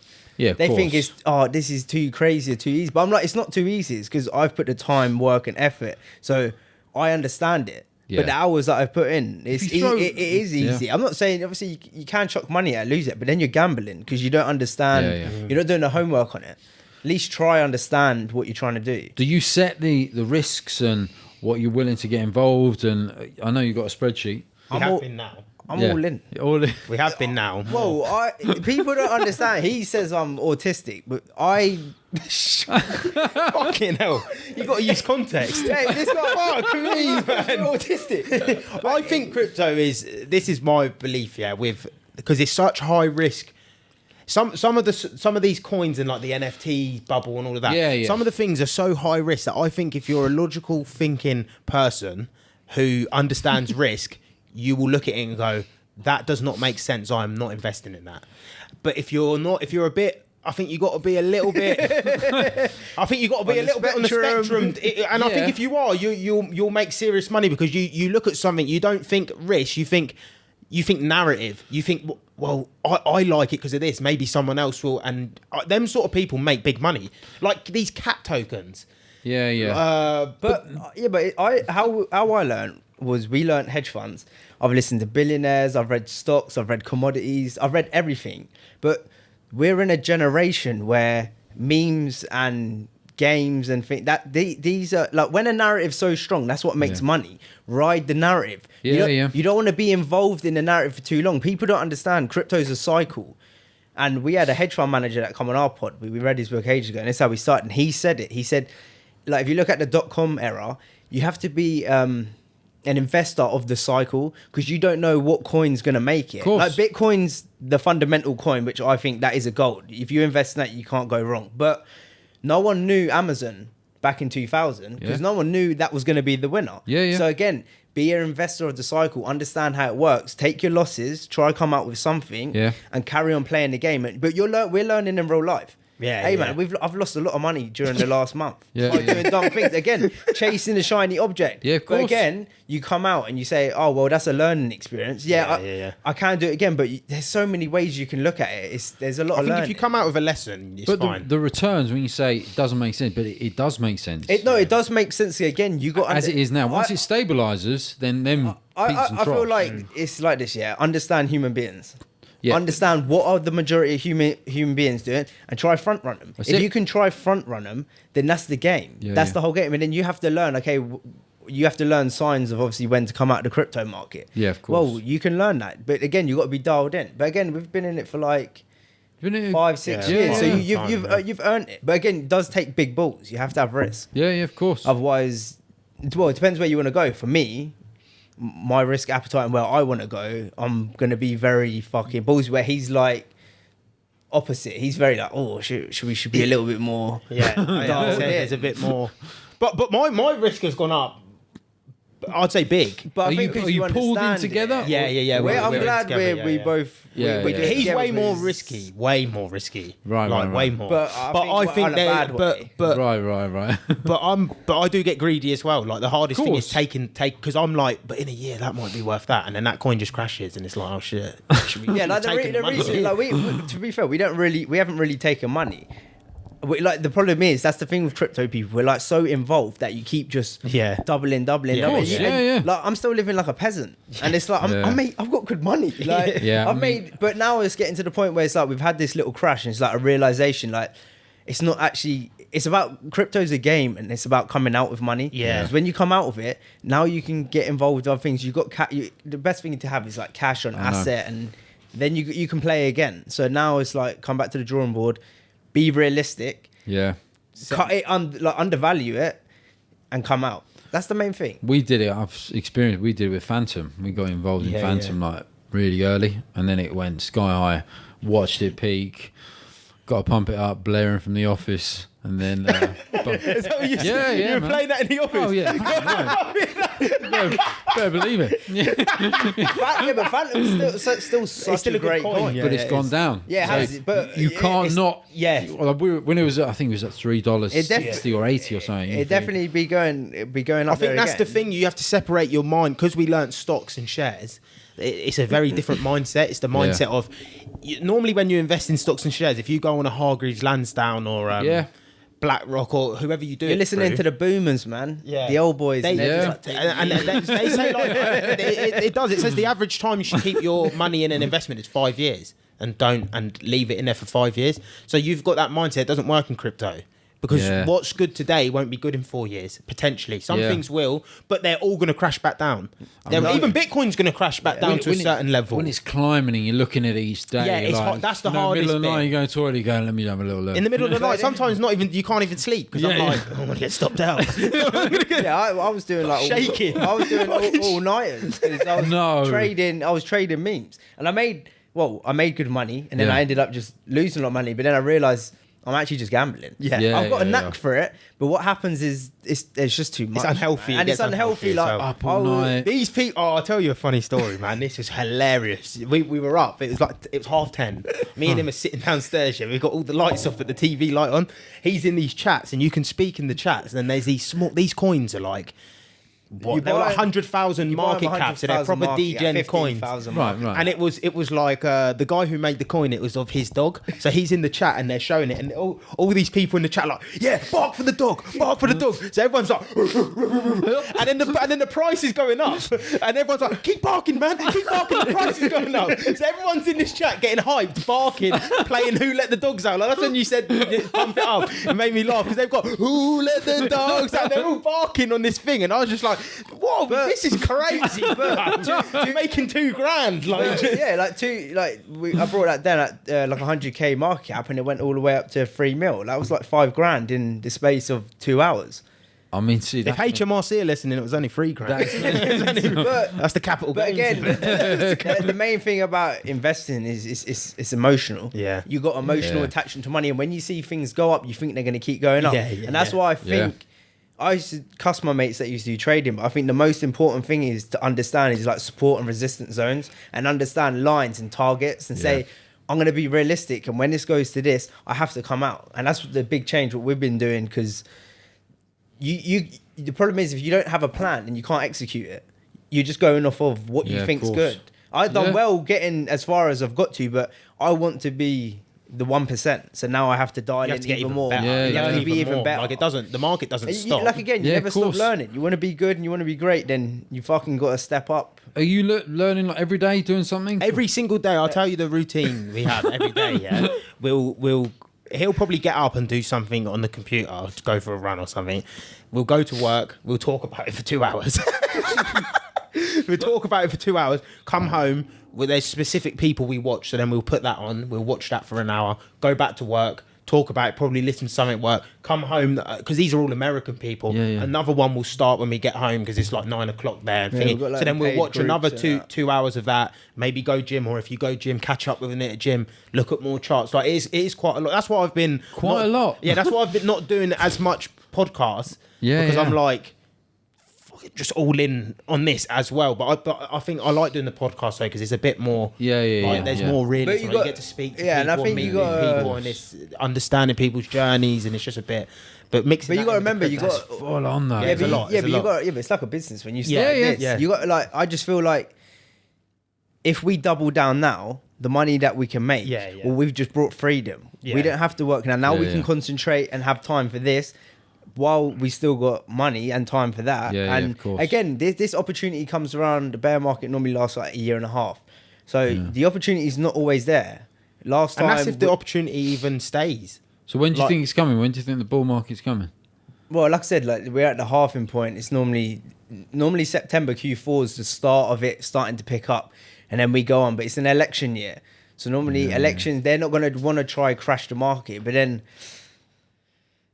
they're saying they're going to cut rates again on the yen in March. So it's like, is the market going to drop again? Probably, because if they're going to start raising interest rates, then the thing. So again, like it's like the stock market is now the crypto market, where crypto before wasn't really run by hedge funds and stocks, but now all these guys are getting involved.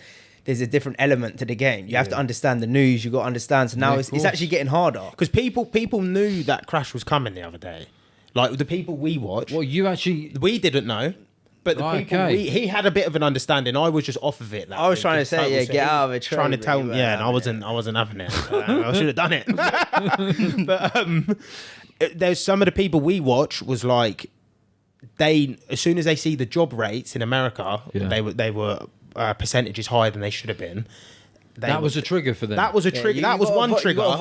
But then there was one with the Japan market as well. Like there was a lot of things that happened in one go, but it wasn't like out of the blue. People seen it, and what they were doing is they were like taking money out of certain things that they were like, right, deleveraging, have some cash, dropped, and they probably brought the bottom. Yeah. Whereas we're all in, so there ain't no. We were sitting there. You got to de-risk because then once you can understand it, you can de-risk and then come back. And you got like a volatility index, the VIX, and when that normally spikes up, because now I'm looking at the charts. If you go back to COVID, it's the same chart. The VIX was spiked up, and the COVID chart is exactly the same as this drop the other week. So again, charts is just like data. It shows the similarities of the thing. The issue is there's not as much data as the stocks and things like that. But this is what people are doing now. Some of the people we watch, they're taking the stock charts, and they done a correlation the other week of S&P 500 to like Bitcoin. Yeah, and Nvidia. You know Nvidia. So the 1990, there's a 1990 crash in the S&P 500 that looks exactly identical. That's the crash to the thing. And I traced the COVID crash to the crash that just happened the other day, and Bitcoin traced it up like the whole candle way. for candle on some of them. They were candle for candle. But again, this is Warren Buffett style. You buy fear. Yeah. So there's fear in the market now, and this is where we buy, and this is where you have to be smart. But again, we were more walls to bulls. But again, it didn't drop down to prices where we brought it. So are you investing more money now? I'm all in, man.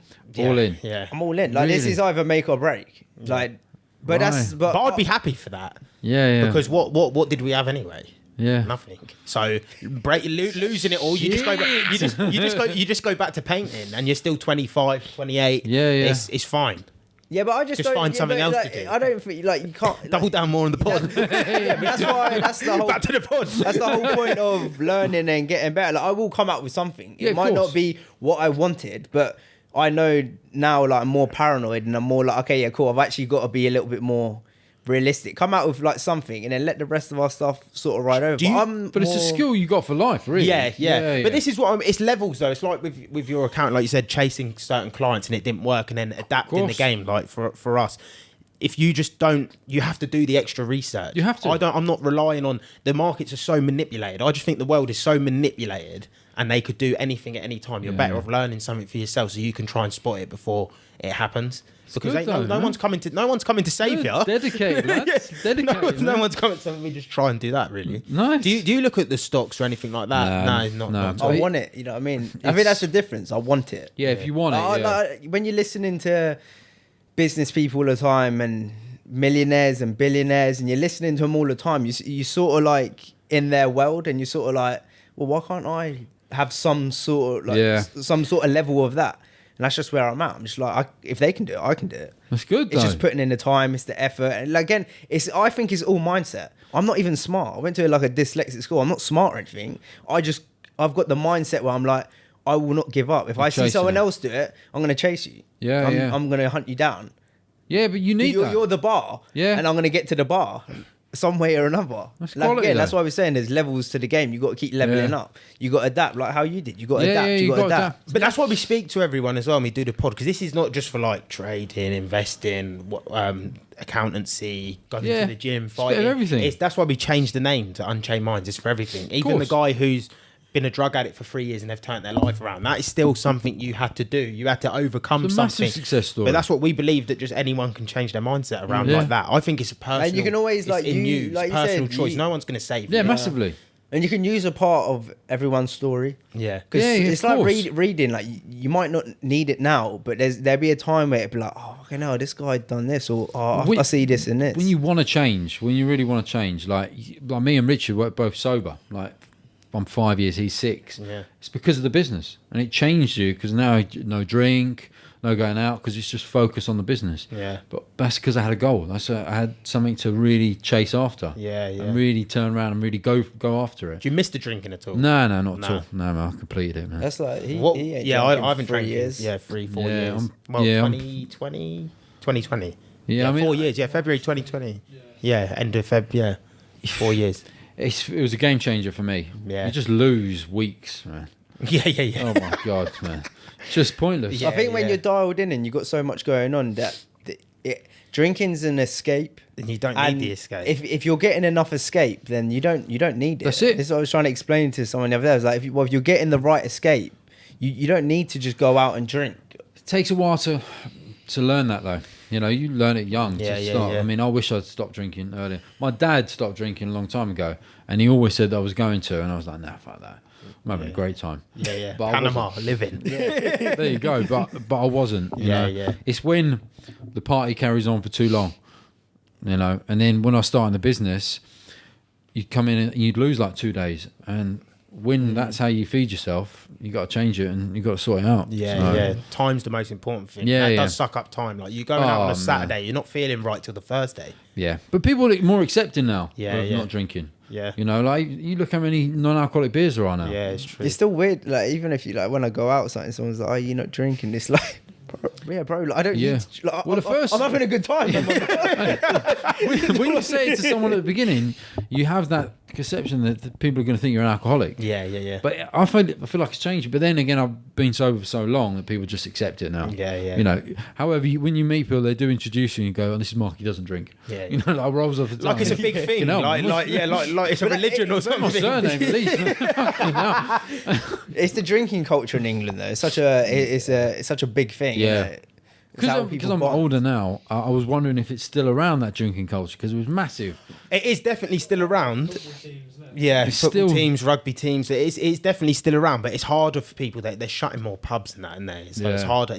But then again, I don't know if that's just where we live, because we're quite up feel north. like It it's probably more- is. I It feel probably like is. it's Like more there's like- nothing Yeah. much to do up there, is it? Yeah. It's probably way more I feel like it's more bars now, though. isn't it? bars. Yeah, clubs got killed after COVID.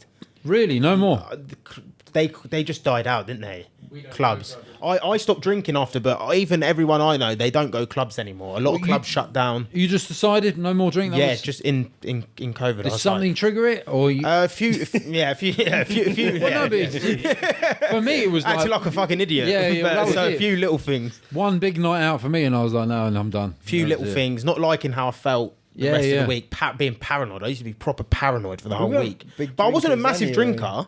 That's Yeah. the thing. I was never a massive drinker. I'd just drink because if I'm going out, I just get drunk because I'm going out. But I didn't like it. I prefer just having a pint of Coke. Like I Yeah, don't want yeah. to. I don't want a beer. I never like. Oh, I really want a beer. I'm like. That's why, yeah. No. We had the off, yeah. Yeah. So I wasn't a massive drinker, and then I thought, well, if I'm not a massive drinker, I don't enjoy it. What's the point in drinking? It's more just a social thing, isn't it? It's a massive You just social get. thing. I used to just get obliterated. And Yeah. You think Yeah. realistically, why? I don't enjoy it. That's why I got so drunk. Yeah. You don't drink that much either, really. I ain't drunk in a year. Have you not? It's been a year. Yeah, Yeah, you don't really. drink that much either, no. So it's So it's Yeah, not. when Yeah, you like, see, because it does feel like you know the Train, younger like- generation is. Yeah, maybe. Yeah, I remember going out like. I do know a lot of people who still do go Yeah, to the I think boozer that and we're a hat. minority. Maybe. Oh, really? Yeah, I do maybe. think we're Yeah. a minority. Yeah. See, But when you're doing a lot, like I said, these are, they play football, I train jiu-jitsu and that. Like no one wants to drink. You know what I mean? you I want know it to. next day when you're training. You know you feel like It's a shit. drug. Yeah, You know yeah. what I mean? Like if I drink, I'm done for the week. Yeah, Mentally, yeah. physically, spiritually, just in the bed. Yeah, just you're done. You're literally done. You can't hold a conversation. You're just in Yeah, bits.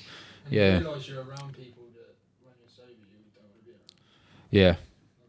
just waffle talk. You know? Oh, some of the Really. bullshit, You know what I man. mean? Especially It's as like an the same accountant, man. conversation. Yeah, Oh, yeah. I've got a great business idea. Fuck off, man. What's it like for you when you go Believe me, when you go and like meet clients and that then? Everyone's all right. Yeah, Everyone's cool. all right. Yeah. I mean, it's a different client now as well. Yeah. You know, it's changing. I remember going out. We took out some people from the bank, and I was thinking, "Fucking, this is gonna. God knows where this is gonna go." Everyone was drinking water. Everyone was gone. Like no massive things, no cocktails on this, because everyone's health conscious now. Yeah. So that's what made me think that Maybe. I don't want to sound too old, but the younger generation coming through, they are more conscious. Like it's down the gym. I feel like it's serious people.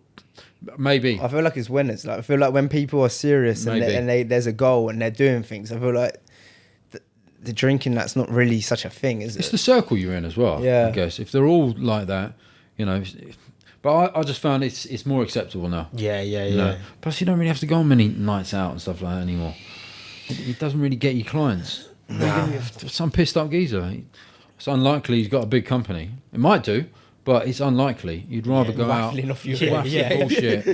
Yeah, selling your dreams. Oh my God. I mean, Do you remember that last night? Yeah. Remember I told you that? Remember I wrote down a napkin? Fuck off, man. Yeah. But it's changing. It's been more acceptable, you know. And because it's been so long, people just know that I don't drink, and it's given me a bit of seriousness as well. It also, I don't know about you, but I kind of don't like meeting people that have seen me drunk. It's like, I don't know, it's a little bit of weakness because they've seen me like pissed or falling all over the place or It's because you're not you. calling someone a name. It's exactly right. Yeah. You were this complete alter ego. Yeah. So I kind of stay away from them people now. all new people. What's a big tip for anyone starting a business? Research your market. Research if there's demand for it. You know, like we had demand because I spoke to people and they'd go, "Oh, I've not spoke to an accountant that's like that." Because remember, even like I'm talking to you guys, I make it more understandable and make it more friendly, or talk to them like you're in the safe tree now. Yeah, what are you trying to get to? Yeah. You know, it's different. So I knew there was an audience for us. I just didn't know how to reach it, and then I worked out how to reach. So that's the main thing. Just make sure there's demand for what you want. Yeah, that's wicked. What would you tell your younger self? If Stop you could drinking. go back? Stop drinking. Stop drinking earlier. Yeah. Fuck, stop drinking. But then I'm the kind of person that, like, you know, when you make losses, what have I learned from it? That's what I mean. It's So hard, I isn't always it? think, what have I learned from the drinking? And it's probably how to speak to people. Yeah. So I definitely was took you that. one of them that would get drunk because you felt more confident being drunk? That was it. Yeah. So then once I stopped drinking, I went really a bit quieter again. But then I went back to the person that was a bit confident and could work and talk to people. Yeah. And I started stealing them skills, but not drinking. So, you know, you beat yourself up and think, how much would I have saved? You know, or would I be further down the line? Would I be into something? Then it wouldn't have led me to meet Richard.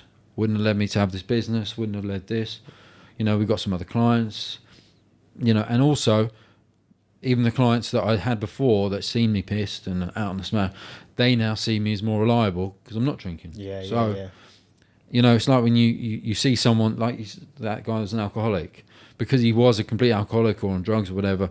When you see that person 3 years ago and you see them transform their life, it's all of a sudden it's more amazing. Yeah. So, you know, it's a big thing. Even my parents, like, the biggest thing is stopping drinking for them. Like, it doesn't matter about the business and stuff.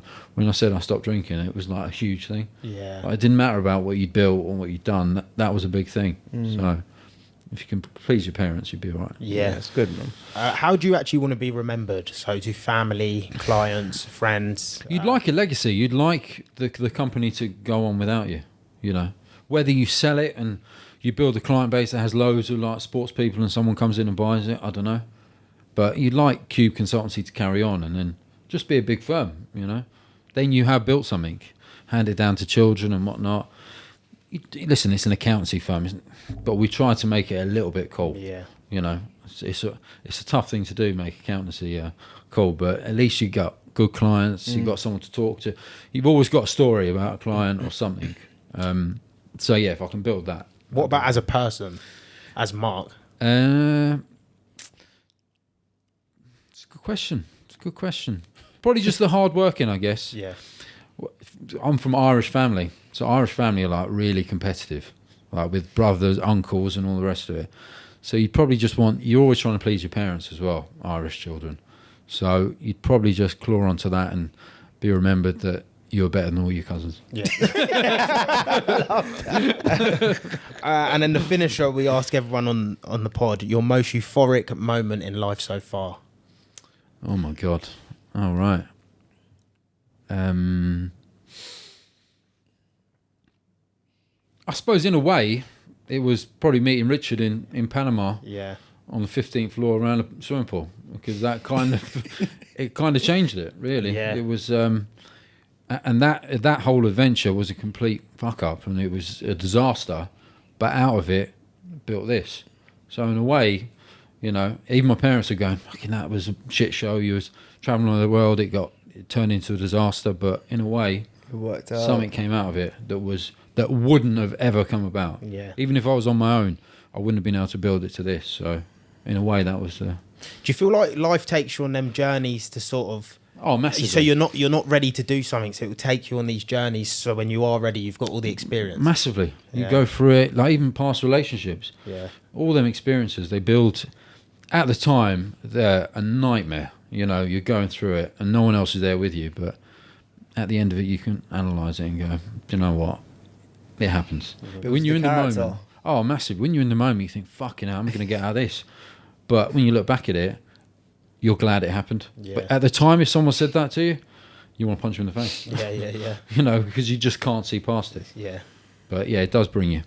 Was there anything we missed or didn't touch on? Anything you got coming up? Anything like that? That's it. We're just building the client Yeah, base. yeah. You know, we're trying to get more into the sports sector. Obviously, Daniel's got a big fight. Yeah. AJ massive coming fight. up. Yeah, big fight. I was speaking to... Do you know, it's funny when Tony told me, I was in Frankie's changing room, and he was like, "Yeah, we've sort of like sorted Done deal. Yeah. with Joshua," and I was like, "Fuck, that's a good fight." It's pretty cool to be meatheads. part of that, but Yeah. knowing these deals Yeah, and what's going on in the yeah, background, yeah. like really being part of like the talks and the contracts and what do you think of this, and it's it's something you'd never imagine. being Is it a part of. complicated thing? Because you know, it's always been a... You know, when you see boxing, it was so hard for the best to fight the best and get it these is. domestic fights, especially domestic fights. So is there a lot that goes into it where you're like, fucking hell, I actually understand now why it takes so long? You're never sure. Like when you kept hearing about rumours, it's never there until it's signed. But like Saudi's made it easier. Riyadh money has made it easier. Yeah, It's like, it's massive purses compared to what they were getting. So people are willing to fight. You got to remember, right? If you lose as a pro boxer, it sets you 3, 4, 5 fights back. And if you're on a purse of a lot less, that's a long way back. The thing with it is, it's such a gulf between a 50 grand purse and a 500 or 5 mil. That's how you could be on a 5 mil headline, and then the fight before could be 100 grand. Yeah. It's not like footballers who are on serious wages all the way through. It's very cutthroat, isn't it? It's boxing? massively cutthroat, and there's a lot that goes on in the background. It is cutthroat, and it's obviously you got the 2 promoters, there's a few more in there, but they're in there. The Riyadh has definitely helped it. Yeah. I was over there for the Miller fight. Yeah. And that was pretty cool to be part of it. Yeah. Yeah. What was the atmosphere in that live over there? Yeah, there weren't much atmosphere. No. I watched the documentary. I was Saudis like, do it different, didn't they? I wasn't there. There was like fake clapping going on. Yeah. But when I watched the documentary, you get the tingles because I remember being there watching like Daniel, win that. He's come on leaps and bounds as well. Like the way, especially from his Joe Joyce loss. Like that early in his career as well. It could have sent a fighter like down. Yeah, of course, and then he's just lifted up. Like the Usyk loss is like, he shouldn't have lost, but you lost to Usyk at the end of the day. He's the best fighter in the world. Well, So- and it was like in Poland. Yeah. It was like there was a serious atmosphere. No abuse or anything like that. But it was like. Was that like, it was sort of the Ukrainian sort of like party It was for him, because it was the closest Polish town to the border, wasn't it? But it wasn't really party. It was quite emotional. Yeah, like there was, he was singing and the national anthem. The president came on, and there was the English fans are the worst, as you'd imagine. Yeah. yeah. But it was, it was tense. It was tense, and that was our first or second fight in. So like even getting used to it. Like I stayed in some hotel way over some bed sit. I was like, fuck it.